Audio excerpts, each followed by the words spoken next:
I get presented with some of the best slam poets in San Francisco. My brain starts tingling, and my spine starts getting warm, and I'm like, oh my goodness, where has this art form been my entire life? Hello, I'm Emmy DeGrappa. Each week, we bring you stories asking our guests the question, why? We learn about their passion, why they do what they do, why should we care, and what can we learn? What better place to explore the human landscape than from the state known for its incredible landscapes, Wyoming? And what better organization than Wyoming Humanities? Serving our state for over 45 years, we share stories, ideas, and wisdom about the human experience. This is What's Your Why?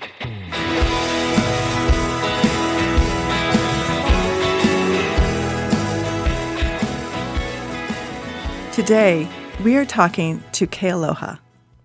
He was named the first Poet Laureate of Hawaii in 2012.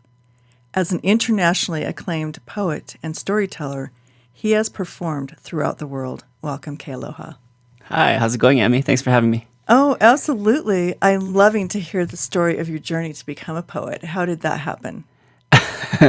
Well, I mean, growing up, I was a little bit into poetry. That was kind of like something I dabbled in, right? But I got heavily into math and science. That was my jam.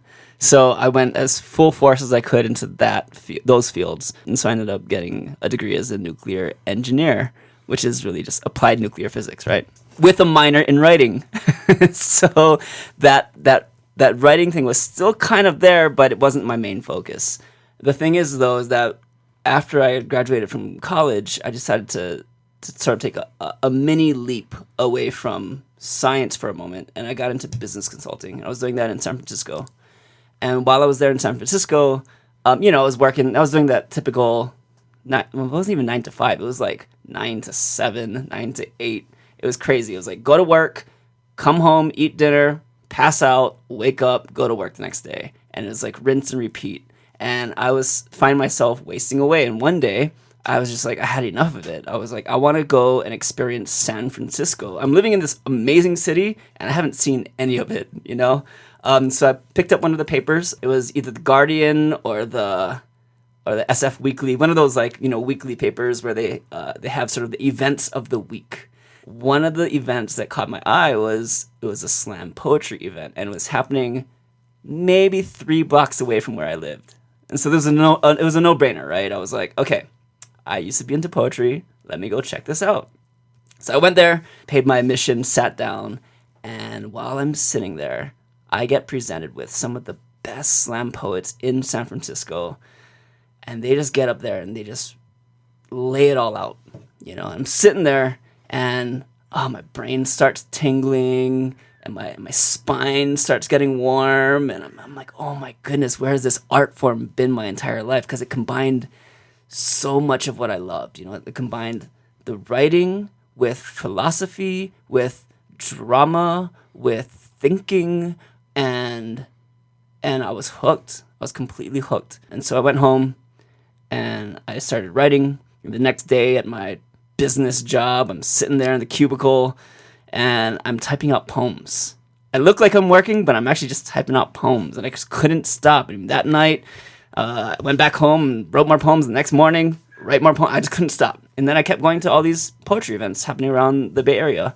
And there came a point in time where I was living 2 lives, basically. My daytime life was this business job, but my nighttime life was this poetry. And I just decided I need to go and do the poetry. I want to go and do the poetry thing, so let's do it.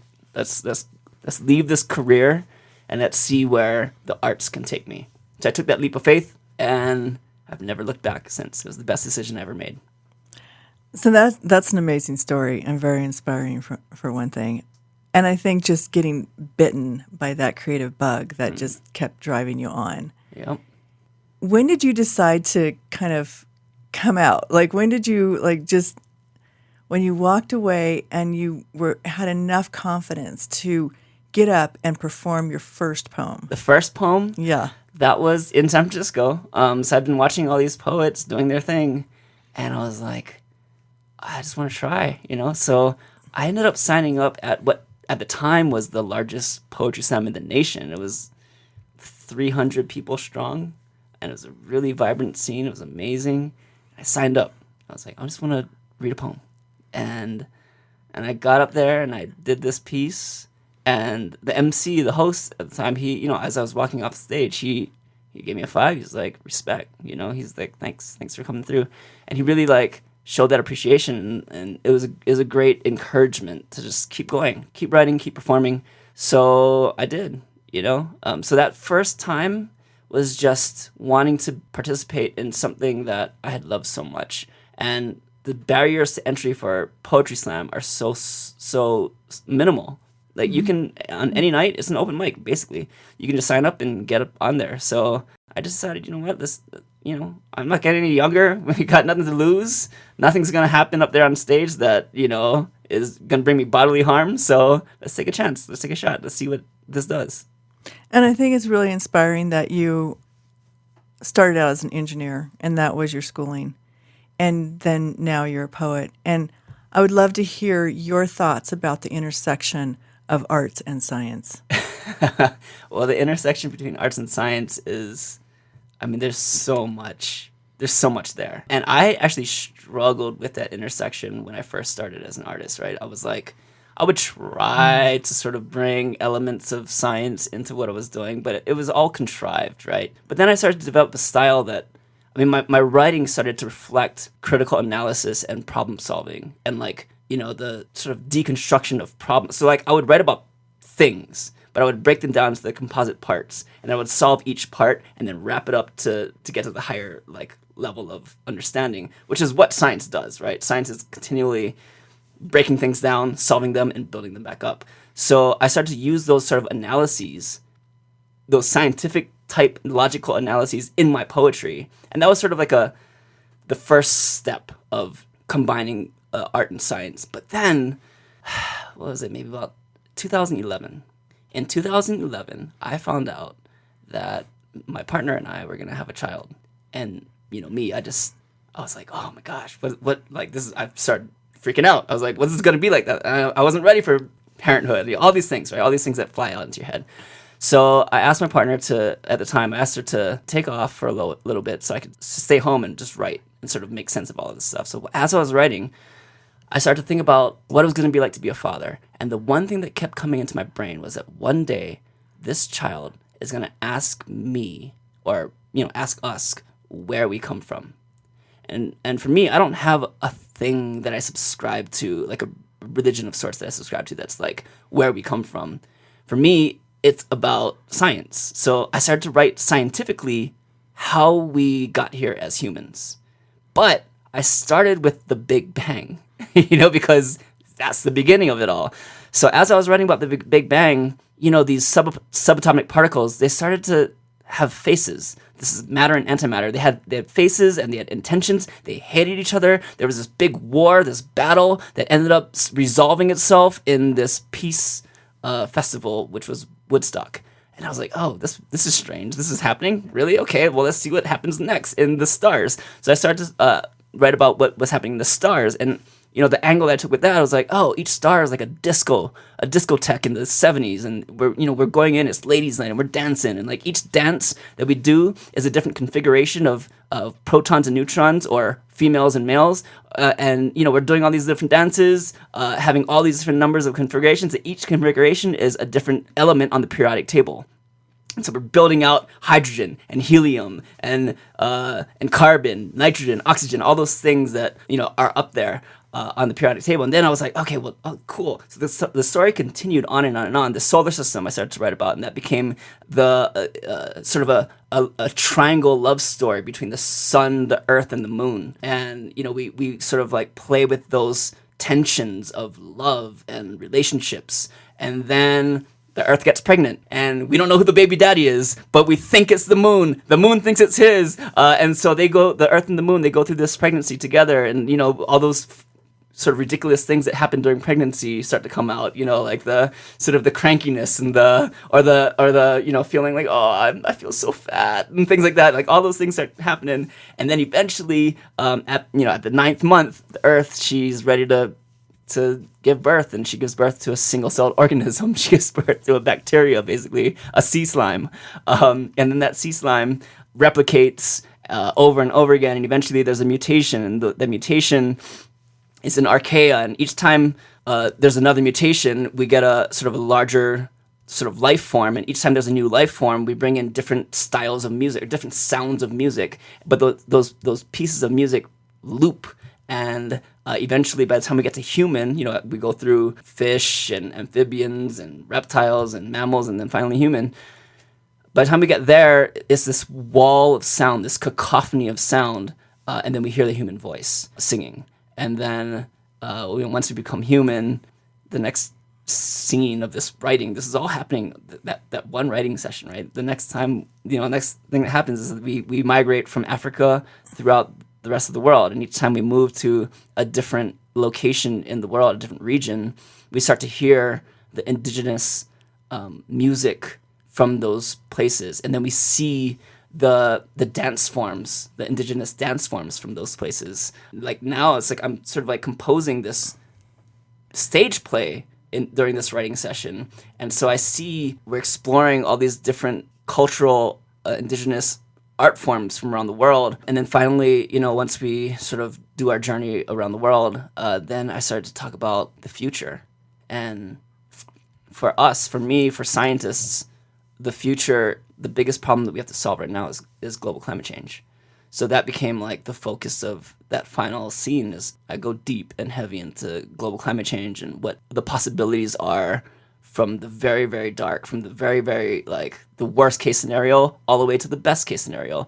And I build all these different, like 9 different scenarios of what could happen in regards to global climate change for our future. And then so, like, after I wrote that, during this one writing session, I was like, oh, this is what I've been trying to do for my entire life. This is what, this work, this piece that I've just kind of, like, written out, this is what I stand for. This is what this is my life's work, because I had spent the first half of my life studying science, and then the second half of my life studying poetry and storytelling, and to be able to synthesize all of it into one piece was the most meaningful thing that I had done, and have done, I think, up to this point in time in my life. And it sounds like it was in your heart the whole time, like percolating. Yeah, and you were able to sit down and just pour it out. Yes, and each step led to the next. I couldn't have written something like that when I was 18 or 19. Right. I couldn't have written something like that when I was 25. Like, I had to go through sort of the training processes of each field of study, whether it was the science or the art. Like, both of them had to receive their proper attention, and then I could finally bring them together, like, under one sort of, like, unified idea. And I've heard other writers say that you cogitate on things a long time, and you think about them, and then one day you can just sit down and write it out, and it just all comes flowing out. Yep. And now that I hear you talk, it might be really dangerous for scientists and artists to get together. Yeah, you could have an explosion of sorts, right? The universe would cave in on itself if we did. It's actually, I actually love those moments where different disciplines can get together and just hang out and talk story and really just learn from each other and be open to the expertise that the other person brings, and so it's actually really fun. Yeah, absolutely. And explosive. And explosive, yeah. So how close to you, no, I don't know if that's the right question, but how close are you to your cultural roots? And does that play a part in your poetry? Yeah. So I am deeply close to my cultural roots. It is something that I grew up with. I mean, I grew up as a hula dancer and have sort of, learned the language. I'm not fluent. I'm not anywhere near where I should be, but able to understand enough so that it hits me on a deeper level. And, so those types of things and listening to sort of the elders of our community and like sort of, we're taught to just listen from a very young age, just and not really talk. You're basically a sponge. So you're just listening to all this wisdom and knowledge and stories. And then eventually, when you get older, you start to realize, oh, that's what those stories were about. Like, they were trying to teach me these lessons. And then you start to tell your own stories. And you start to tell those stories as well as your own stories. So the closeness is there, and I use that cultural knowledge and base in what I do all the time. Just going back to like that play that I was talking about, that story it's called The Story of Everything. There's two scenes in particular that draw heavily from Hawaiian culture. The first one is the evolution scene, where we go from single-celled organism to human. So there's this ancient chant that we have. This thing was composed in the 1700s. So the century before Darwin came out with the Origin of Species. But what it does is, it's called the Kumulipo, and it's our origin chant. It's like where we come from, sort of from a Hawaiian perspective. And what it starts off with is like, at first it was darkness, and then there was sea slime, and then was born coral polyps, worms, and starfish, and then was born, and then was born plants, right? And then was born the fish, the sharks, and the rays, and then was born. It goes higher and higher life forms up to like reptiles, and then mammals, and then finally human. It's basically evolution theory wrapped up in one, like, I think it's like 2,000 lines long chant that was passed on from generation to generation through oral traditions, composed in the 1700s. And so when I was figuring out this piece, the Kumulipo was coming out through my writing. I mean, like, my writing was heavily influenced by the Kumulipo as well as evolution theory, what we now know as just evolution. The Hawaiian side was totally influencing what I was writing as well as the science side, and I was able to synthesize that right there. The Earth, the Sun, and the Moon story, the love story, was also heavily influenced by the culture. That one is told in pidgin language, which is what we speak on the streets in Hawaii. It's sort of like a different sounding type of English. It was what they spoke on the plantations when they had all different kinds of cultures on the plantations, from English speaking to Hawaiian speaking to Japanese to Chinese to Filipino or Tagalog. And the folks, they had to figure out a way to like communicate with each other. So I bring in the pidgin language into that scene, and that scene is a very like old school Hawaii sort of like telling of a story, Yeah, and I love the way you brought in history and culture and contemporary, and you just brought it all, melded it all together to create a beautiful poetic piece. I really appreciate that. Thank you for being here. Cool. Thank you for being here. Thank you for having me. Absolutely. Thank you for being here. Thank you.